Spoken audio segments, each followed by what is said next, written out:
And I was supposed to go to San Quentin, but I ended up being transferred to Old Folsom because San Quentin was close to intake. Yeah. And then that started my time in Folsom. And the very first thing is like on they have this really famous picture of Folsom. It's the East Gate. It's got a gun tower and it's got this big barred gate come in. It's called East Gate.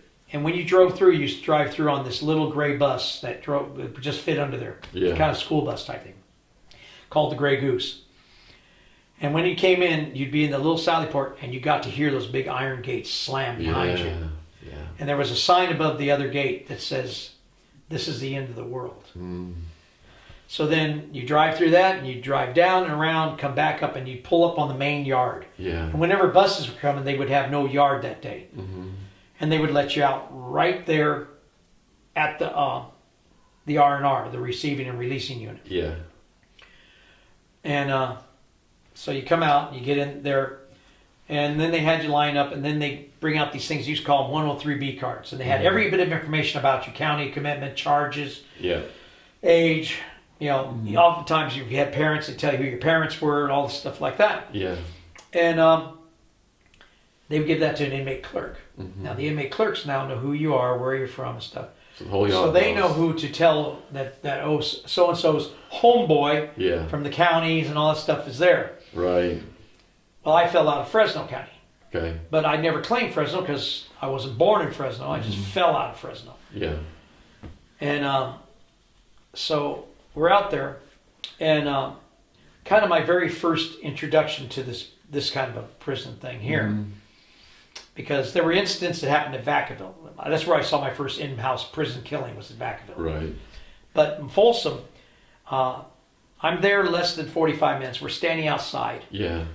And there's me, and there's this one guy who's very girled up, got long hair, got lipstick and nail polish, because he was trying to keep from going to Folsom by being a girl. Yeah. So he could stay down at Vacaville. Yeah. And there are a couple of other guys after us. So we're all standing there, and right by there's a count gate called 5 Count. And as we're sitting there, this sergeant's walking back and forth, and he's saying, "I want to welcome you to Folsom State Prison."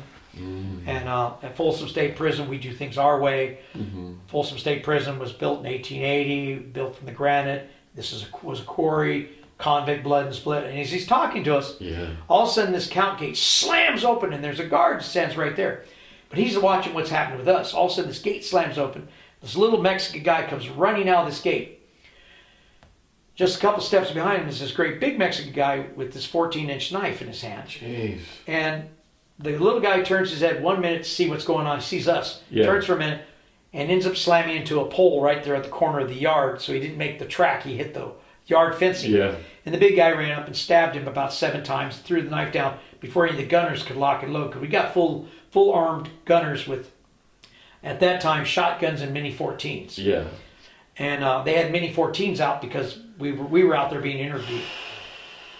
And the guy who was planning to be a girl suddenly falls right out. And we're all standing there.